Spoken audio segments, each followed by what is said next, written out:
Hello everyone, and welcome back to Steins linear bounded Phenogram. I'm G, and we are starting on the Moeka story route thing, whatever you want to call it, as we approach the end of the game, question mark?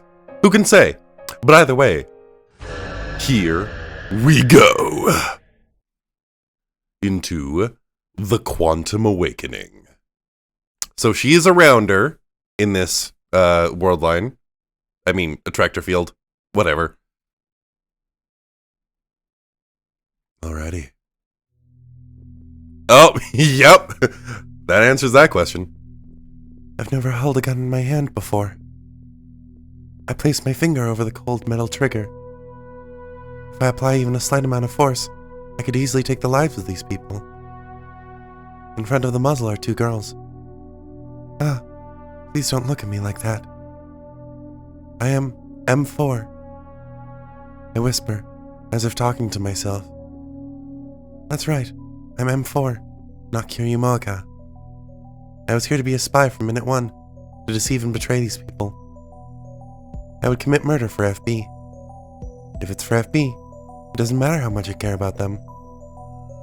On that day 4 years ago, when nobody needed me, when nobody wanted me, when I had given up on life and was ready to leap from the roof of that building, FB saved me with a single message. I didn't care if it was a joke or not. I was just happy that someone out there understood me. That they knew I was here, alive. That it was okay for me to be here. I continued to point the trembling muzzle at the girls. Remember M4. The day you were saved by FB. FB understood everything about me. Even when I had silly questions and things to say about my life, FB would spend the night replying to me. I was truly happy. I want to stay connected to FB. I want to be needed. Which means you should be able to shoot M4. You can do this. Even if your targets are people you care about deeply. Don't move. I can't back down now. No, there's no need to. For Susan and Mayuri-san, even though I'm pointing a gun at them, they both look worried about me. It's like they still believe I'm a lab mem, an ally, one of their friends. Yishi? Moeka, what are you doing? Wakabe-kun. Ashida-kun. Both of them are targets for execution. FB's orders were to kill everyone related to the development of the time machine. We need to kill all the lab mems. This is my last chance. I desperately try to calm my breathing. Do it, M4. I'm not Kiryumoka. I was never their friend. I am M4, a rounder of CERN. Don't tremble. Calm down. Kiryumoka, why? Suzuha! Amane-san's growing confusion toward my actions leaves her open. One of the rounders pins her down. They then look over at me. You know what to do. I don't need to be told. I know what I have to do. I should know. I am M4. I need to shoot. If I don't shoot, FB will abandon me. I know. But I can't get my finger to move. Why can't I shoot? I try to avoid Kurusu-san and Mayuri-san's gazes. Please, don't look at me like that. It's almost like you're really worried about me. Scorn me more. Hate me. I won't be able to shoot you. I should be able to shoot, but... Moeka-san. As I tremble, unable to take proper aim, Kurusu-san walks towards me. Aren't you afraid of being shot? Why? Moeka-san. Mayuri-san also steps forward. Don't come any closer. I direct my gun at the two of them. They don't stop. Please, don't come any closer. Don't look at me with those eyes. I don't deserve your kindness. Stop treating me like this. If you don't stop, I won't be able to be M4. I'll just go back to being Kiryumoka. So please, stop being kind to me. Why did it have to come to this? I close my eyes in an attempt to battle back my tears, recalling the days I spent with everyone at the lab. Okube-kun with his theatrics, and Makise-san trying to deal with him in her usual attitude. Ashita-kun joins the conversation, further derailing everything. Meanwhile, Mayuri-san watches the spectacle unfold with her warm smile. But now, those days I cherished are so far away. The nostalgia feels like a knife to my chest. Sorrow that I had locked away in my heart begins to overflow, as I recall those long-gone days.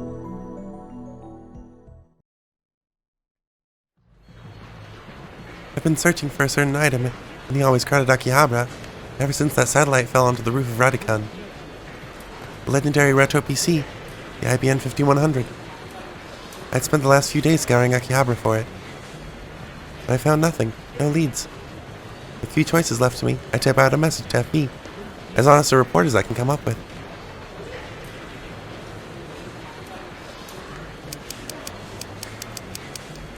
IBN 5100. I'm sorry, I couldn't find any information on the IBN 5100. Anything on your end?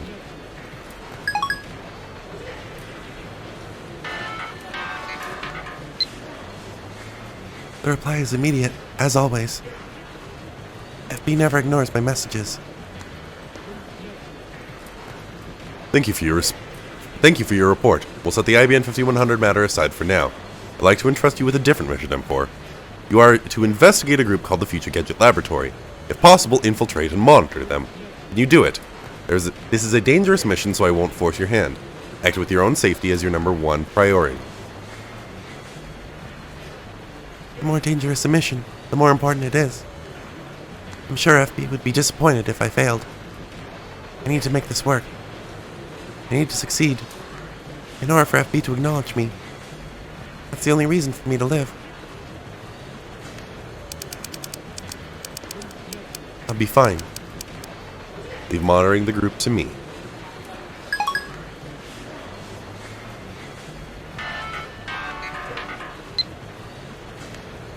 I'm counting on you. First, find the man matching this data. He is the group's leader. Do your best. Be careful. Believe in you. FB's message contained an attachment with information about a man who's the supposed leader of some kind of organization.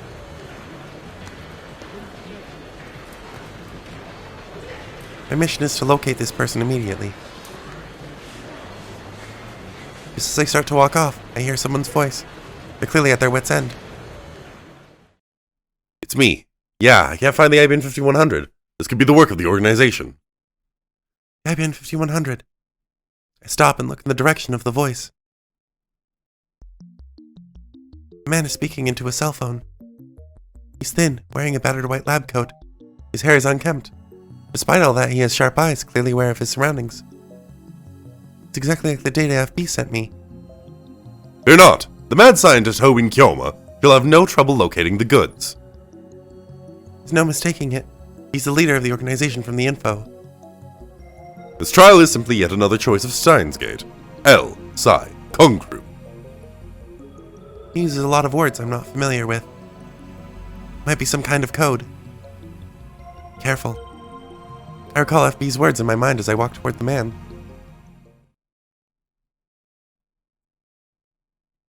And so this is lab mem number 005, Kiryu Moaka. In the Future Gadget Laboratory on the second floor of the Oyama building, Okube-kun gestures dramatically as he introduces me. Makise-san shoots a sharp glare at him. What do you mean, and so? How about explaining things properly for once? Good grief, having an assistant with such low levels of comprehension is suffering. What else am I supposed to say? I'm not your assistant. And anyway, you come here and out of nowhere you're introducing someone we've never met as lab mem. You really expect us to just nod our heads and say, oh, okay? Explain yourself. Makise-san, you came off much more kindly when you introduced yourself to me earlier. But maybe she's already caught on to who I am. You might just be pretending to be nice. You have to be careful. Makise-san turns her gaze toward me, like maybe she noticed me glancing at her. Her expression becomes apologetic and she smiles. Oh, I'm sorry, I'm not saying you're suspicious or anything. Without thinking, I avert my gaze. Don't be fooled by her. I should introduce myself first. As I said before, I'm Makise Kurisu. I'm a researcher at Victor Kondoria University in America, but I'm currently staying in Japan. How about you? Yamaka. I work part-time. The editorial company, Arc Rewrite. Needless to say, that's all a lie. It's a fake background that I thought of beforehand to deceive them. Oh cool! It's nice to meet you, Kiryu-san! FB had sent information regarding her, too. Just like she mentioned in her introduction, she's a researcher from Victor Condoria University in America. The magazine that Okabe-kun was showing off had her entire thesis in it. Not that I really understood any of it. She's smart, which means she'll probably try to trick me in ways I can't even begin to imagine. I can't be careless. She's just happy to have another girl lab mem. Gina Mayuri. Supposedly she's just a high school girl who likes to cosplay. If she's here at the lab, that means she's anything but normal. I should be cautious around her. Ocarine, how'd you get to know this big-boobed beauty? You're not 30 yet, so we shouldn't be able to use magic. What with the sexual harassment? Ashidai Taru. According to Okabe-kun, he's an amazing super hacker. Whenever Okabe-kun calls him that, he yells something about being a hacker, not a hacker. He'd be a dangerous opponent in a digital info war. So anyway, I've yet to explain why I scouted Shining Finger here. Shining Finger? Again with the strange nicknames. Kiryu-san, if it bothers you, don't hesitate to put him in his place. It's fine. It's a strange nickname, but it'll make it easier to get closer to them. This is perfect. Ahem! Let me continue. This woman will serve as our lab's vanguard. She's going to help us recover the lost IBN 5100. Lost? Don't you mean you can't find it? Okay, how about slowing down for a second? Kiryu-san has no clue what you're talking about. Yeah, maybe she's confused too. Do a little restraint, pal. I can't find a gap to join that conversation. There's no other choice. I type out a message to Okabe-kun. It's easier than talking for me anyway. So it might be a good way to participate in the discussion.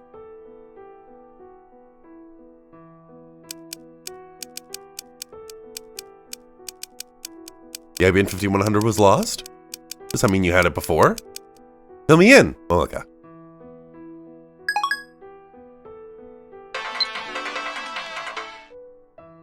Upon seeing the message, Okabe-kun smiles meaningfully. That's alright. I have to tell everyone about the machine I once had in my possession. It was during a major operation that would decide the lab's fate. Operation Urd. Here he goes again. Akite-san's expression suggests that she's sick and tired of hearing this story. But it's all really shocking to me. Fujigaja Laboratory had apparently discovered an IBN 5100 enshrined at Yanabayashi Shrine. But while it was supposed to be kept at the lab for safekeeping, it vanished into thin air. By contrary to Okabe-kun's garish story, the others are acting like they're barely paying attention. Ocarine, you're delusional. What does this all mean? Have the other rounders recovered it already? But still, it's strange that Okabe-kun's the only one who remembers having it. Are they all working together to confuse me? Oh, don't pay any attention to him, Kiryu-san. He's always been ill like this. I won't be deceived. These people are hiding something. I need to find it for FB.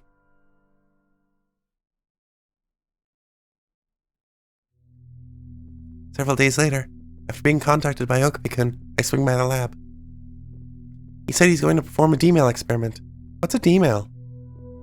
There was nothing like this in FB's documents. Is this some kind of dangerous weapon? Another form of arms?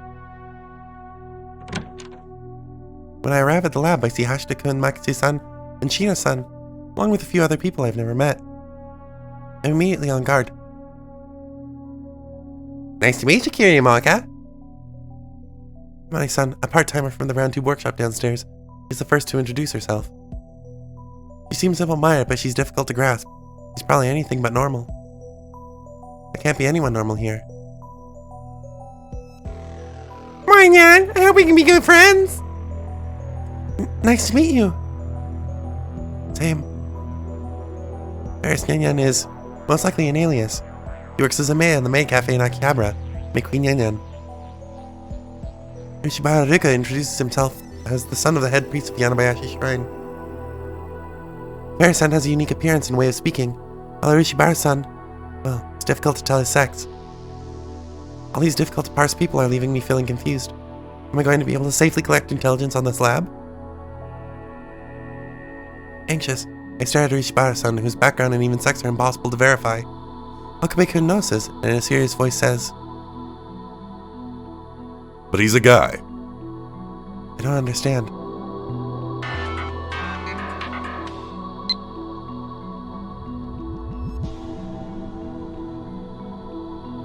Please report everything you can about this experiment. It's likely some kind of dangerous research.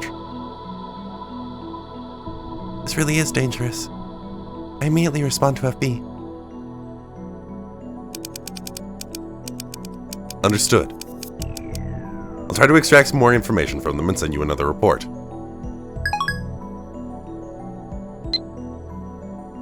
Anyhow, it's time to commence with the second D-mail experiment.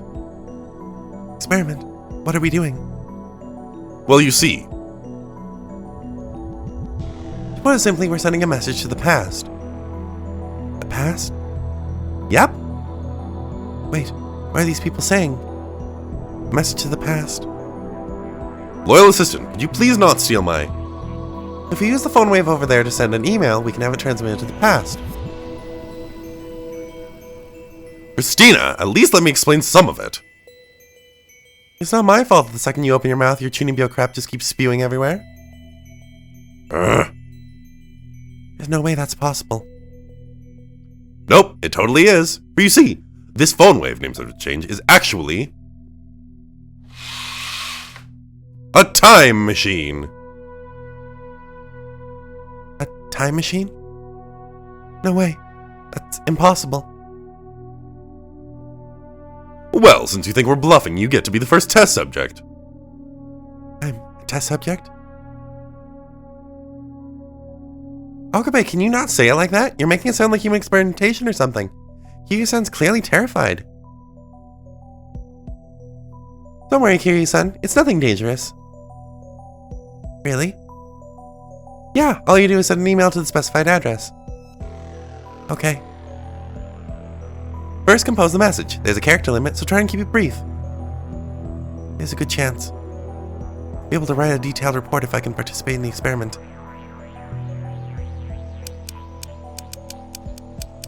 Future Gadget 8 at Hardbar.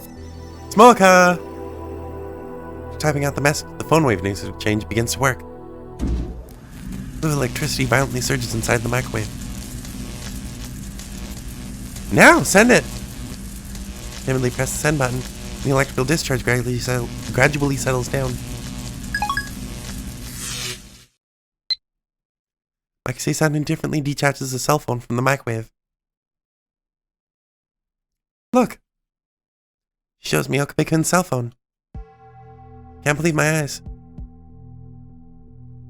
The message I sent just now was received by Okabe-kun's cell phone, but has a date in the past. Long before the two of us had ever met. Unbelievable.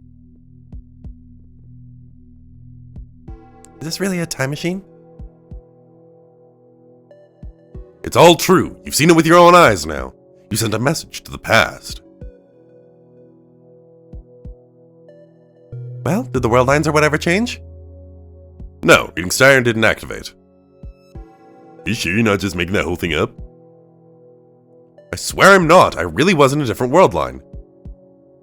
I don't understand what Okabe-kun is talking about. World line? What's a world line? The theory by Nonanon. Oh my god. That channel poster named John Teeter. Correct. A world line is... Stop! My loyal assistant, you've been doing this on purpose, haven't you? Doing what? Okabe-kun, tell me more. Of course. Let's see. Larry, do you have any yarn? Yippers! Gina-san takes some yarn out of her cosplay sewing box and hands it to Okabe-kun. He cuts it down a bit and places it on the table. Let's begin. Are you ready? Everyone nods. Okabe-kun's tone is completely different from before. This must be his true nature. The true face of the mad scientist who leads this lab. I begin to feel a little nervous, overwhelmed by his immense aura. One could say that the world is like a string of yarn. Yarn is composed of many smaller threads. Each of those small threads is the possibility of a different world. Teeter compared it to a river, but that fails to explain it as a whole. Thus I'll be using thread instead. It's likely that the world exists as a single large string of yarn, within our infinite smaller threads of possibility, a dense collection of world lines. One of those is the world we presently live in. You follow so far? I nod in silence. I sort of get it. So Meishi and everyone else live inside a string of yarn? Close enough, Meiji. Really? Yay! Okabe-kun takes a sidelong glance at the currently overjoyed Shina-san before continuing. Like a string of yarn, the world has unlimited possibilities. However, only one world exists at any given time. Reality jumps to a different world line. The world is then reconstructed, swapping to a different world line without anyone's realization, at the hands of what one may call an invisible god. So you're outright rejecting the multiple worlds interpretation? No, this is simply my hypothesis after having experienced the effects of reading Steiner. Good lord, cannot read. Reading Steiner? It's a power I have. The only way to observe the change between world lines. So it's instinctual? Like that throbbing feeling you get down low when you see something hot and heavy? While perverse, that's certainly one way of describing the sensation. In any case, back to world lines. For example, there's a world where Daru is a PC otaku in Super Haka, and one where he's not. Only one of those two can exist at any given time. If I change Daru's past with a D-mail, it's highly likely that we would switch to one of those world lines. And after the world line changes, reality would be reconstructed. It's entirely possible that Daru could become the 2D only otaku. I'm an otaku either way? I can't imagine a Daru who isn't an otaku. In fact, a Daru who isn't an otaku wouldn't be Daru at all. You win this round. Hell, there might even be a world line in which Daru isn't part of the lab. Yeah, that's the right idea. What do you mean? Nothing. Just that'd be a pretty good world line is all. I'm scared. Yeah, I'm worried about the butterfly effect. Butterfly effect? The flap of a butterfly's wings in Beijing can lead to a storm in New York. Even a trivial change to the past during time travel can lead to serious changes later in history. It's kind of metaphorical expression. It's all really exciting, yeah. Just for the record, this is all for real. It's top secret, but the goal of these experiments is to observe the effects of changing world lines using D-mail. And yet, Sir Hoeen here has yet to actually make any noticeable changes. I feel a chill run down my spine. The immensity of this is all too much for me to handle. I do understand one thing. Okabe-kun is manipulating the world itself from the small laboratory. World lines, butterfly effects. I'd never heard of any of this stuff up until now. I'm quite frankly shocked by the amount of information and connections these people have access to. I'm starting to understand why FB sent me here. And just then I receive a message from her. Apparently Makise Kurisu is a world-famous researcher. Could she be the brains of their lab? Please extract as much information from her, on her role as possible. That may very well be the case. Okabe-kun is the founder of the lab, so conversations always center around him. But he tends to give a lot of weight to Makise-san's opinions when it comes to the big stuff. I need to learn more about her. Makise-san. What's up? What were you researching at your university in America? Oh, well, I majored in neuroscience. I was doing research on VR tech. VR? Visual rebuilding. Simply put, it's technology that converts human memories into visual signal data. It can also be reversed to directly make people remember visual data. Does that answer your question? And why are you in Japan now? I don't know if this was some kind of twist or fate or something, but I was invited to deliver a lecture on time machines. How old are you? 18. Why did you enroll in your university? Over there you can skip grades at school if you have the talent, but, Makise Kurisu suddenly starts to be cautious of her surroundings. Could be so. Moaka-san? Without my having realized it, Shina-san and everyone else in the lab are looking at me, puzzled. In particular, Okabe-kun is grinning at me. What is it, Shining Finger? Are you that curious about my assistant? I screwed up. Of course, I'd draw suspicion if I acted like this. My heart starts pounding. I rush to think of an excuse, but I can't come up with anything. Wei-kun's grin grows wider as he notices me start to panic. Has my cover been blown? How magnificent! The desire to deepen your friendship with fellow lab members by learning more about them. Shining Figure, you're on the fast track to becoming a great mem yourself. Huh? As a special reward, I shall tell you secret information about Ho-wing Kyoma's assistant. That woman there has a Mongolian spot right on her buttocks. I do not! Could you please stop making things up about something you've never even seen? Mongolian spot? I don't have one, I just checked earlier. So, no Mongolian spot. I'm free to not remember that. I see. Why do you seem disappointed? So you did check for a Mongolian spot? Shut up! Oh, that's right, I forgot to mention this, but my name is Ho-wing. I know. Ugh. Nicely done, Kiryu-san. Every lab member already knows this story. It's not a story, it's my soul's name. As everyone continues their conversation, I feel relieved. Thank goodness they didn't figure out my true identity. But nonetheless, my heart continues to race for a while after the fact. I eventually return to my apartment. It's a dreary spectacle, an unchanging place that I go to just to get some sleep. Experiments continued for a little while longer after my initial go-around. All of them were successful. Messages arrived in the past. But the results that Okabe-kun had been seeking, shifting of world lines, never occurred. In my darkroom, I send FB a message with my report for the day.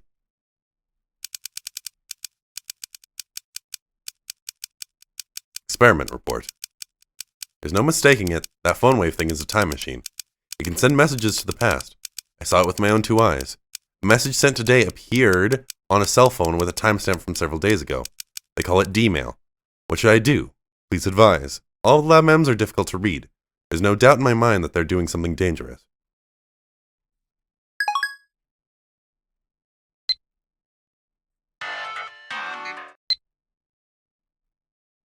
Thank you for the report. Your next move will come at a later date.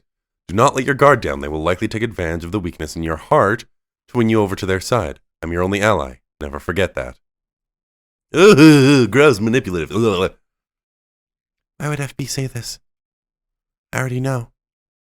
I can't imagine any reason to have to emphasize that. After all, there's only one person I can trust in the entire world, and that's FB. I just don't understand why FB would say something like this.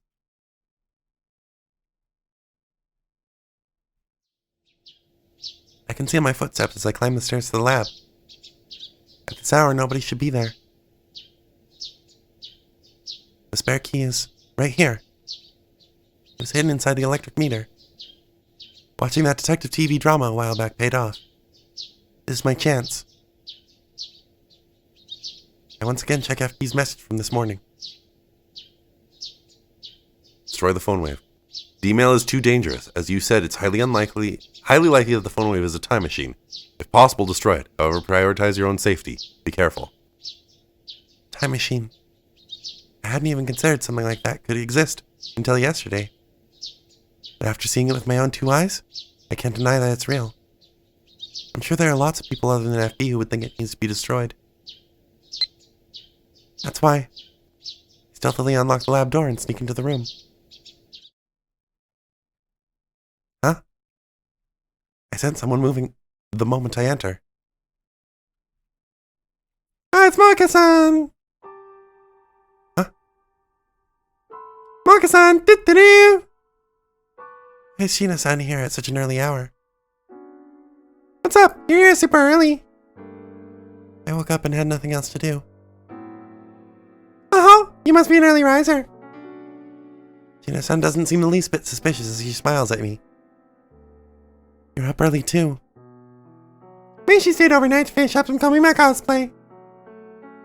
Easy! Ta-da! It's totally finished! Sheena-san being at the lab is unexpected. I won't be able to get close to the phone wave at this rate. Should I try to destroy it while she isn't looking? Probably figure it out it was me. Maybe I could pass it off as an accident.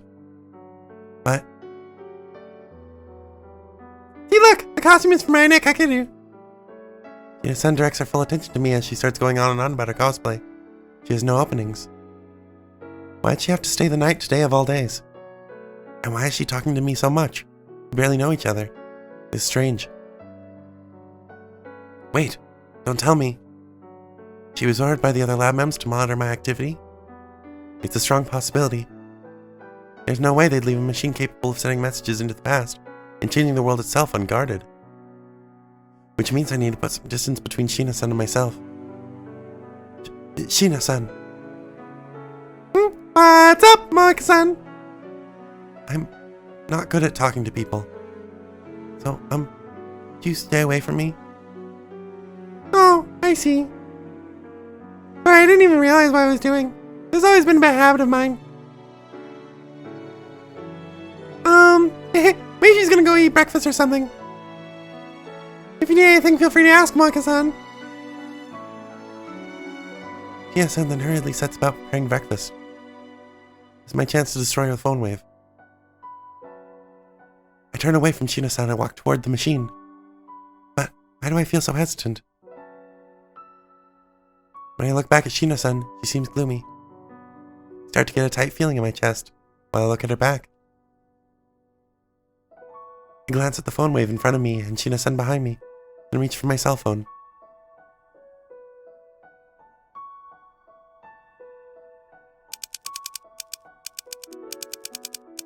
Sorry. I really do want to get along with all the lab mems, but I've never had friends before. I don't know how I'm supposed to talk to them. Sorry for being so distant. Moeka.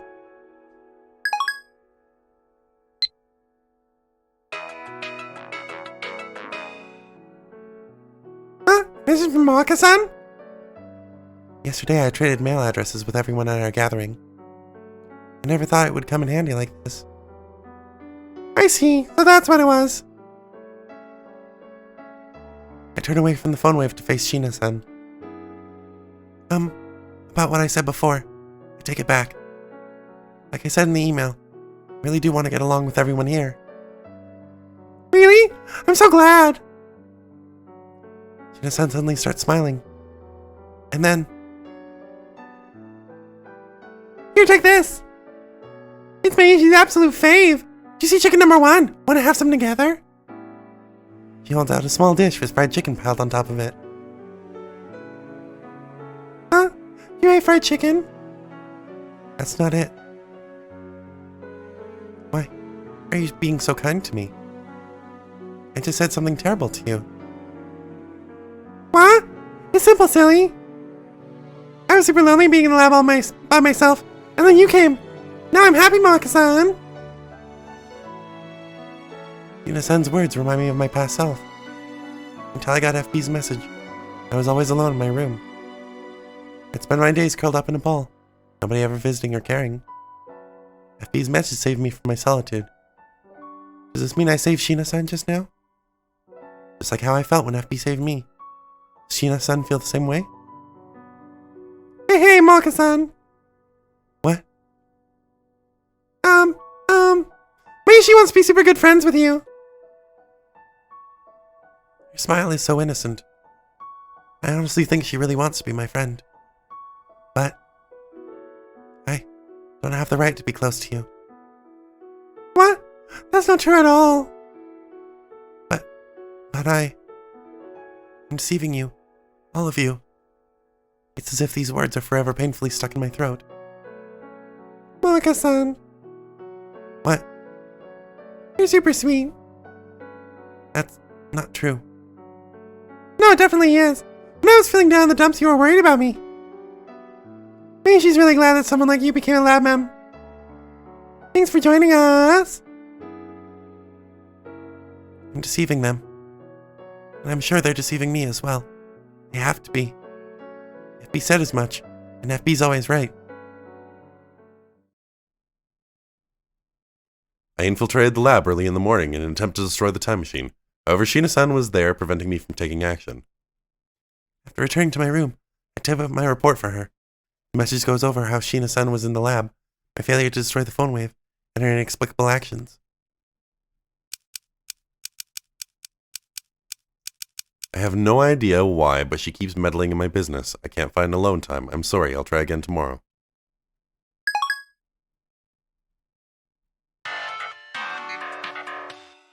The reply is immediate. I see. Continue to look for an opening to destroy it. Also about Sheena Mayuri, you should be cautious around her. Judging from your report, she's likely trying to trick you by pretending to be kind. Don't let her get to you. You mustn't trust anyone but me. As usual, FB's response is kind, full of worry and consideration for me. For some reason, I can't help but feel frustrated by her words. Was Sheena-san really trying to trick me? Is Sheena-san really trying to trick me? She seems like such a sweet person. She doesn't strike me like the kind of coward who'd fake that just to trick people. Before I know it, I've typed out a defiant response to FB. But FB is willing to treat someone like me like a mother would. FB saved me from my solitude. Sending her a message like this would be like repaying a debt with betrayal. It would make her angry. And if FB hated me, I'd never be able to go on living. I shouldn't send this. And anyway, it's still entirely possible that she's right. I'm probably just getting overly emotional. It might be best to go to bed and stop thinking about it so much. Just the thought of taking my futon out of the closet is too much for me right now. I'm sure I'll eventually fall asleep if I just close my eyes. Stop thinking so much, me. Tomorrow, I'll produce results and have something good to report to FB. Curl up and tightly shut my eyes. But for some reason, I only see Sheena-san's gentle, smiling face behind my eyelids.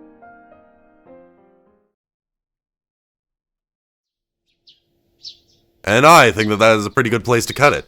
This is interesting. Just, it seems like it's following the same plot of Steins Gate, I guess, Prime? I don't even know what to call it at this point. But just, Moeka's